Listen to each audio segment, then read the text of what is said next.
Richard, thank you very much for your time. Very much appreciated. No worries. Oompher is all about inspiring people to achieve extraordinary things. So who and what during your life and career has inspired you?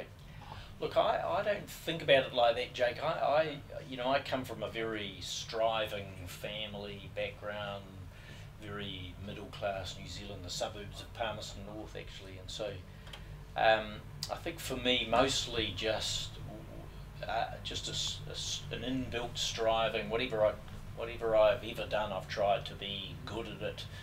Bit of competitive edge. Often want to be the best at it, and so But then I look and learn off a lot of people, and it's more about that sense of striving that pushes me along to do the best I can do. Absolutely, and I mean, in your early days, I heard a story that one of your lecturers was Sir Paul Callaghan, and he saw great potential in you, so he must have been a pretty inspiring guy. Obviously that was before he became sort of New Zealander of the Year in 2011 and everything. Well, he like certainly turned out that way, but at the time I knew Sir Paul. He was the physics lecturer at Massey University, and it actually was Sir Paul who sort of steered me off to engineering school, because I hadn't really understood the difference. I was doing a physics degree, and he guided me on to do electrical engineering, which is where I really ended up vocationally pursuing my career in the early days. Yeah, cool. And in those early days, I mean, when you were doing some of that training, you were obviously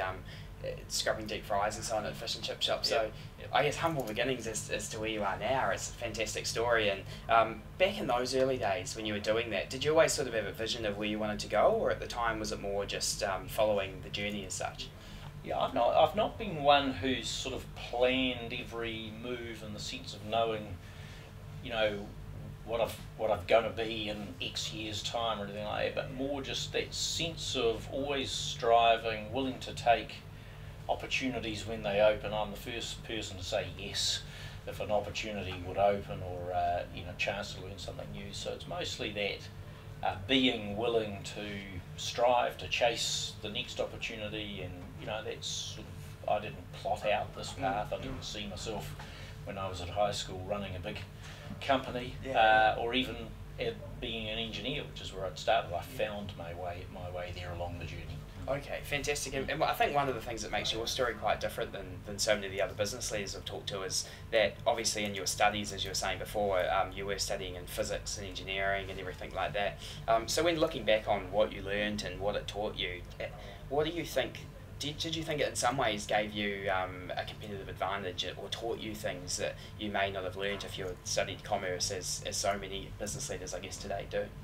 Look, I think as an engineer now running a business, you bring with you a very logical perspective, a very fact-based view of the world, and if there's a sort of weakness in that you're less inclined to apply the emotion elements to sort of choices you make. So I've found that as long as you're aware of the strengths of that, and the strengths in engineering, particularly as I've stuck around industries which have quite a bias to engineering, electricity, gas, telecommunications, IT, and now digital services, the technology and the physical stuff matters a lot in those. So that gives me a strong sense of how this all works, how you hang it together, what will make it successful or not, and the economics of it as well. But I've had to learn a lot about marketing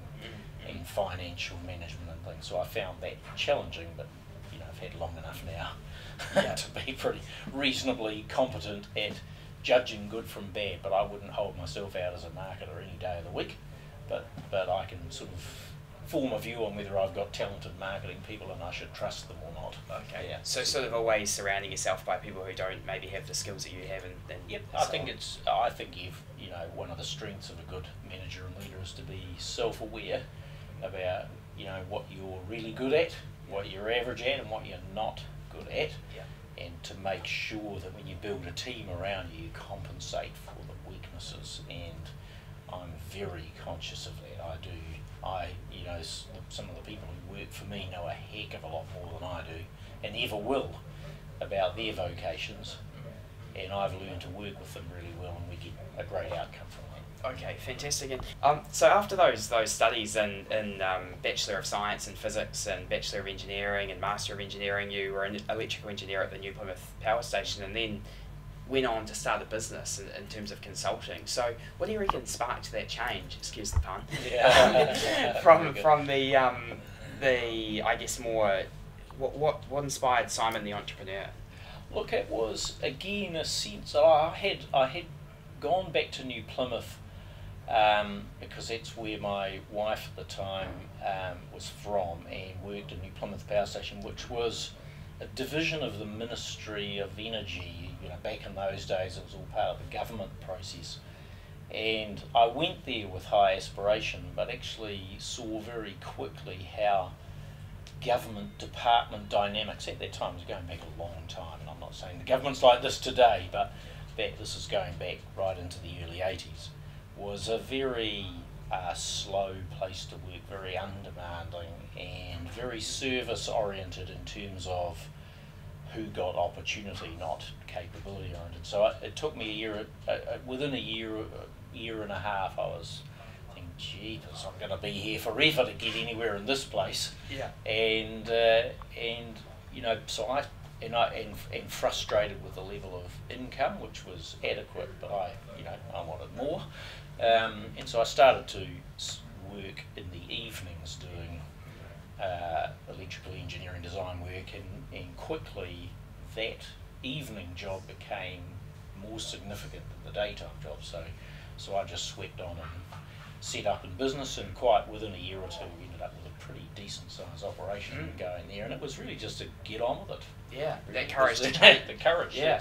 That's exactly, just get on with it, back yourself. Yeah, and that company, Electrotech Consultants, I mean, it grew to around 20 staff, and it did go really well, as you were saying. So, also, something that your story is quite unique is that you've done engineering, you've done corporate business, but you've also started a business that was really successful. So, talking about that entrepreneurship, what about that initial thing of starting businesses? What did you pull out of that today, when you're running a huge company, you sort of look back to those days and go, oh, when I was starting a business, I maybe considered this or considered that. Was that a valuable bit of experience for you? I still, there wouldn't be a week go by, even today, you know, best part of 30 years on from that I wouldn't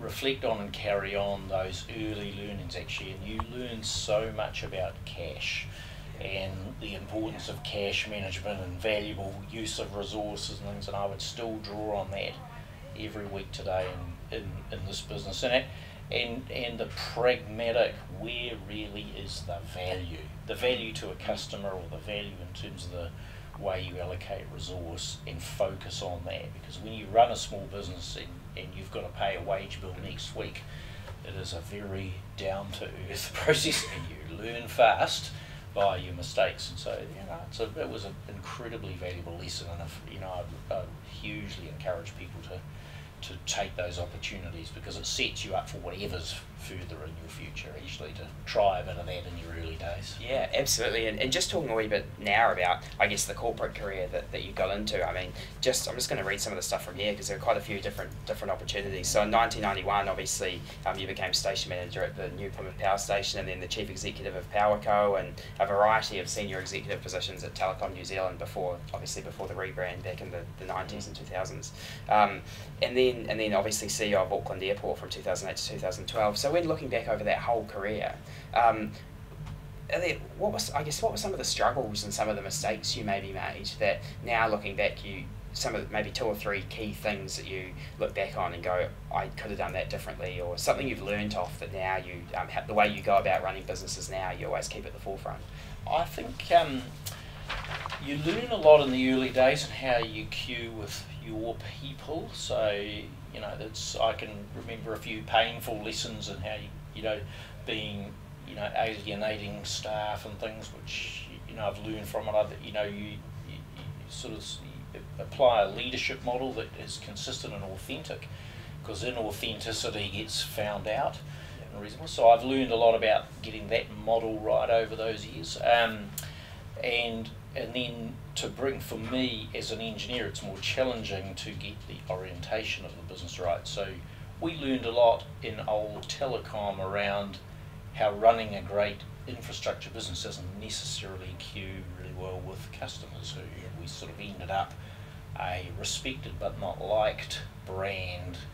We sort of, the messaging wasn't right, so we hadn't got the customer centricity right. Whereas, so certainly I went from old telecom to Auckland Airport with a very strong orientation to put the customer and the country first, and see if that would work for the business. It did. It unlocked tremendous value in the business. So I've come back to Spark with a very clear view that we're in and of New Zealand. We're about unleashing the potential in all New Zealanders, and our first and foremost, we've got to get it right for customers, and then we'll have a good business. And so getting that orientation took me a long time and some tough lessons to find that out, actually. Okay, and viewing, I guess, the rebrand in terms of, we're talking about telecom to Spark, obviously happened last year. From what we've seen, I mean, incredibly successful, and it is a really cool brand that people are really resonating with. So is that, what did you learn from that experience? Was that something that that you went into not knowing too much about changing identities and changing brands, and what would you pass on to people who maybe are looking at rebranding a business and stuff like that? Look, the rebrand decision was one of several very bold moves. So when you in a big business, if you want to change its direction, you've got to push hard on a number of big fronts. If you keep just tweaking at the edges, it'll carry on the same way it has. And this is a business that's been in decline for a long time. So to push it out of decline, it needs some bold moves. So the rebrand decision was a very bold decision, and it's a lesson that when it's executed superbly, which I would hold my team executed that superbly. They got the conception of that right, and the execution was incredibly well done. And so, as you say, it's landed very positively. It's improved our market performance and our brand preferences on the rise. So we've kicked a goal there, but that happened through being bold and brave enough to proceed, and then very, very strong execution. And then the third dimension is the real leader's dimension, which falls very much to the leader, which is the willingness to push through the opposition. And if you recall, when we announced that we were going to rebrand, that there was a tirade of opposition nationwide, and the easiest thing would have been for me to say, oh, okay, you don't like it, I'll stop. Yeah. And then if I had, we wouldn't have the benefits we've got today. Yeah, so exactly. It can be a very tough, very lonely, and literally hundreds of thousands of negative comments about, stupid name, waste of money, lipstick on a pig, all that stuff, and being strong, knowing that you are the leader, it is your job to do what other people aren't prepared to do, and press on. That's the sort of stuff that it takes to move through. And done well, you get a great result, but done poorly, if we'd buckled, we wouldn't have that result today. Yeah, okay. And just talking about that leadership, I've just got a few specific questions relating to leadership. What, in terms of a corporate business leader, what do you think makes a corporate business leader that may be different than, I guess the term leader in general is thrown around in every walk of life, from sport to technology and everything, but in terms of corporate business, what makes a good corporate business leader?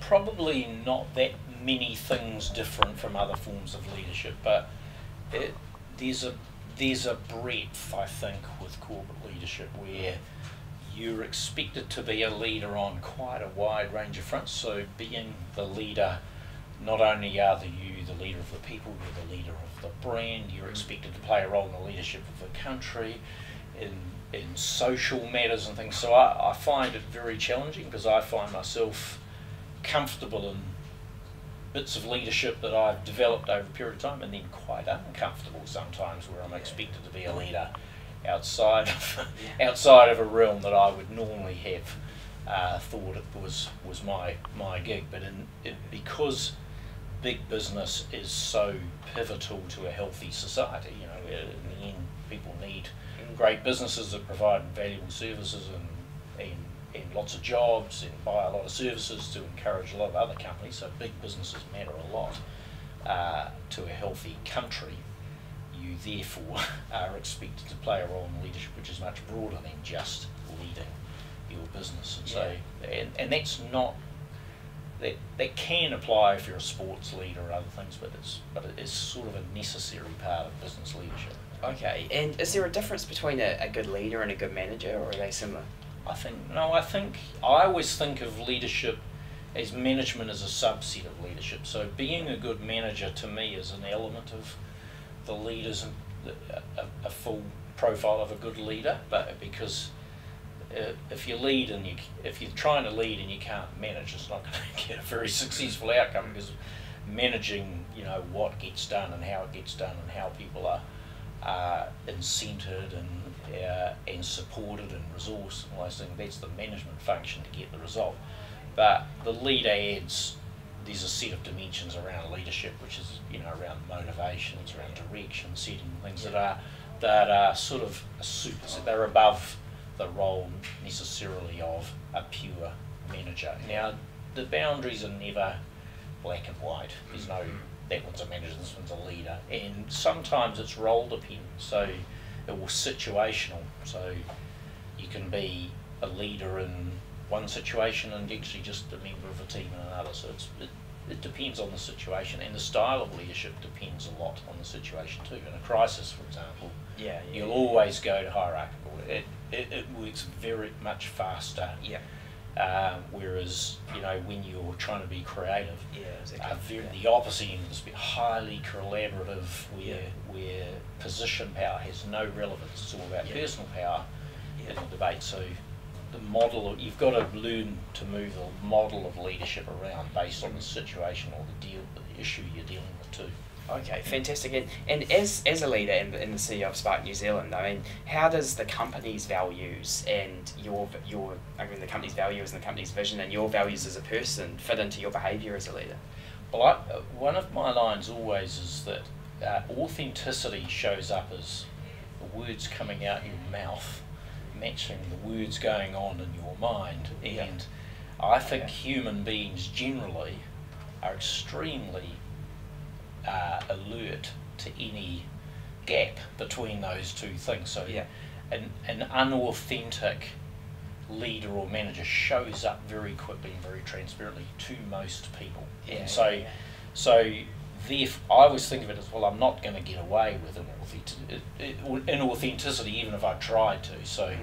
So I'm all about authentic leadership and that model of real belief in what we're doing. And in that sense, at Spark New Zealand, we are the most important business in this sector, and arguably in New Zealand right now. If we're all about a digital future and the world is going this way and we need our country to be kept at the leading edge, well, Spark New Zealand is the biggest player in this. We invest more than the others, practically all of them put together, and our futures are deeply interconnected. So if we do our best job to enable New Zealand to be incredibly successful and unleash the potential in all New Zealanders in the process, we'll have a better business. So that's a really easy thing to get out of bed for every day. We don't come here thinking about tomorrow's profit. We come here thinking about what have we got to do to make New Zealand a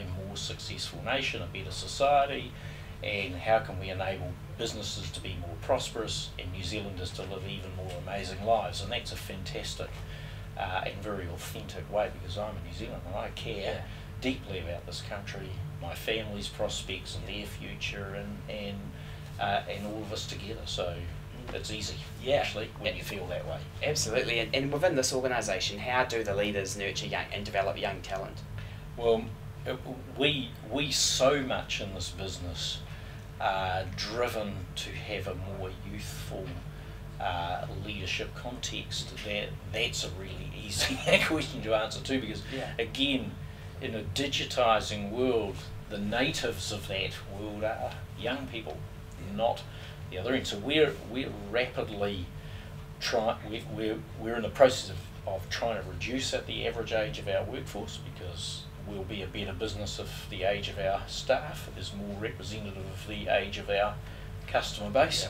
So the opportunity, therefore the need to bring younger people into more influential or even leadership positions is strong. So we're very focused on that, and our talent development programs right now is actually youth is a big factor, whereas traditionally youth would have not been seen as part of the diversity equation. You'd be worried about gender or race or whatever.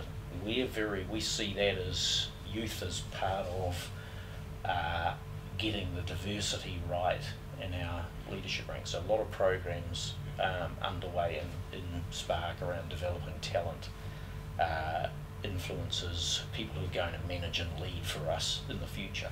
Okay, fantastic. And so, what's the behaviour trait then that you believe young leaders should have or should aspire to have? Look, I think for a passion and enthusiasm lead all. That's the first and foremost, and I think it's a need to put the self behind, and if there's a lot of the reading you would do on the new generation, I'm never sure which letter of the alphabet we're up to in the generation, whatever it is, but is that generation is overly self, not enough community, and I think we're looking for the ones who are very willing to lead and be part of enabling a better society and community, and so those leaders are the right ones because they've got the orientation right, and from there on, the world's opening up for younger people to progress more quickly because big businesses want more youth in there because they all understand this need to connect with a younger market. And if you reflect on us in old telecom in 1980, we didn't deal with anyone under the age of 25.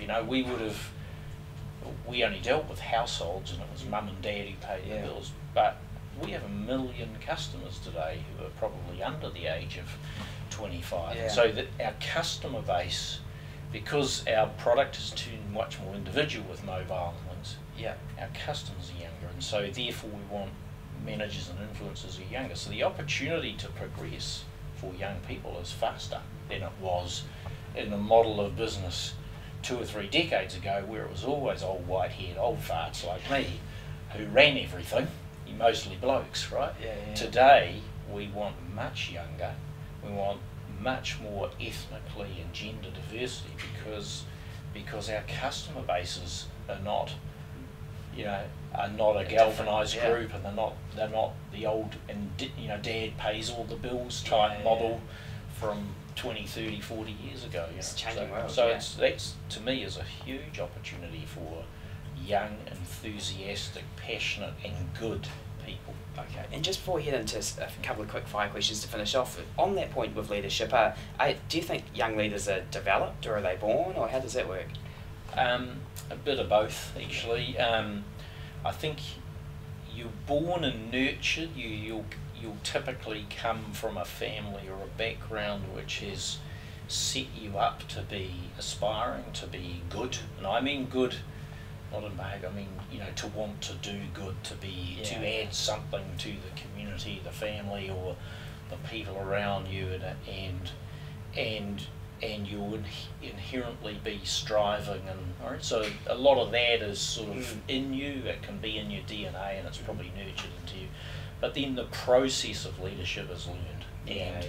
So once you're actually into, say, a business context, as long as you've got that set of attributes that set you up for wanting to put effort into leadership and to allocate time to it and prioritise it, then you can be taught the process of effective leadership, because it is a process. There's a lot of quite process-oriented pieces to it, and I would regard myself in that category. I wasn't a born leader, although I can't remember even not being a leader. I always tended to try to get to the front, but I learned a heck of a lot about how to do it in an organisational context by reading, by watching other people, and by being taught this is the steps.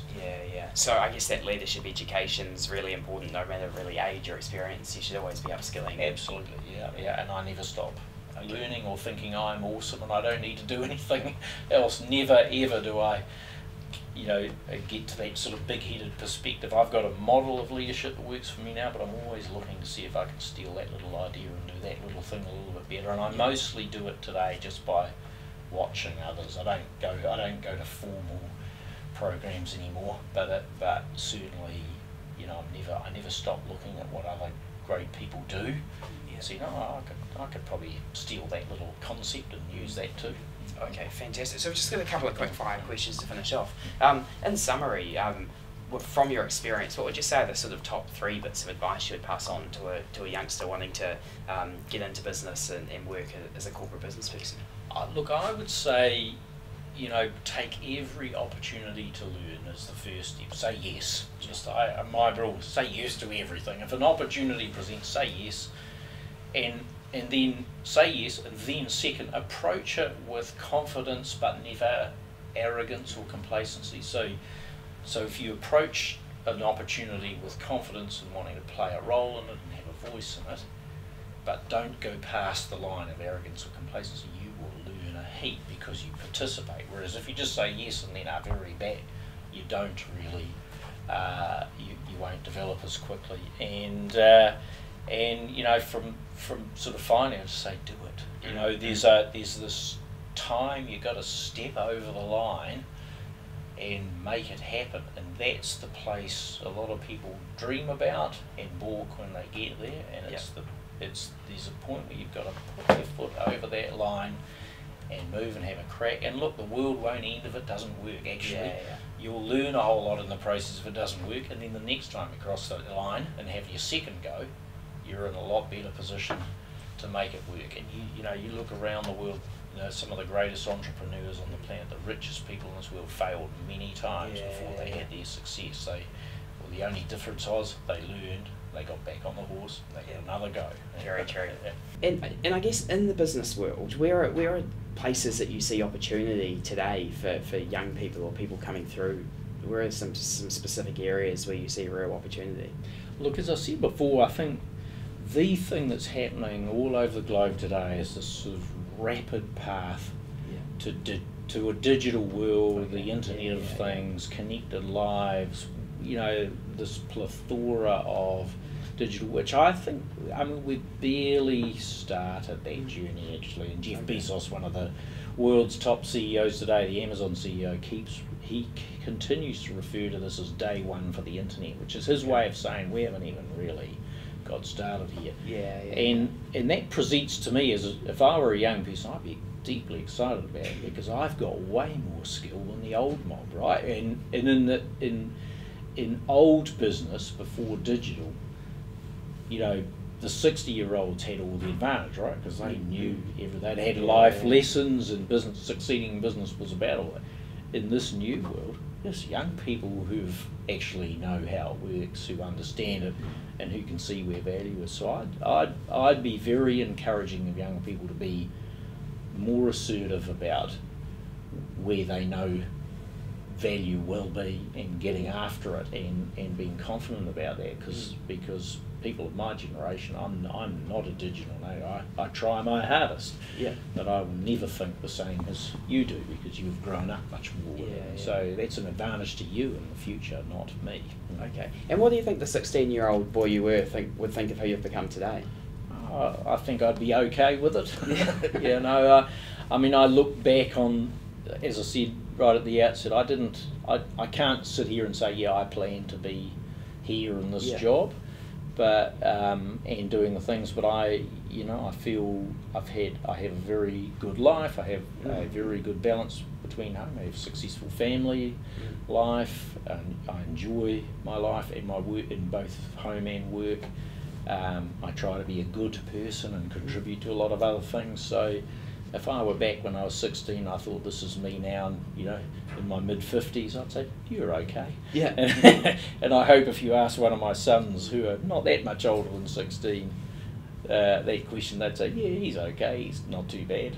Yeah, fantastic. And we'll leave it at that. So look, you're an incredible business leader in New Zealander. So to finish off, Simon, can you please look down this camera here and tell us, what are your wise words for the people of New Zealand? Look, I just say to all New Zealanders, there's an amazing world ahead of us, a time of incredible change coming with this digital era, and New Zealand has a real opportunity to make its mark on the world and embrace this and get on with it, and you can be confident that Spark New Zealand will do everything we can to enable you and unleash the potential that's in all New Zealanders. Great, Simon. Thank you so much. Thank you, Jake. Really appreciate it.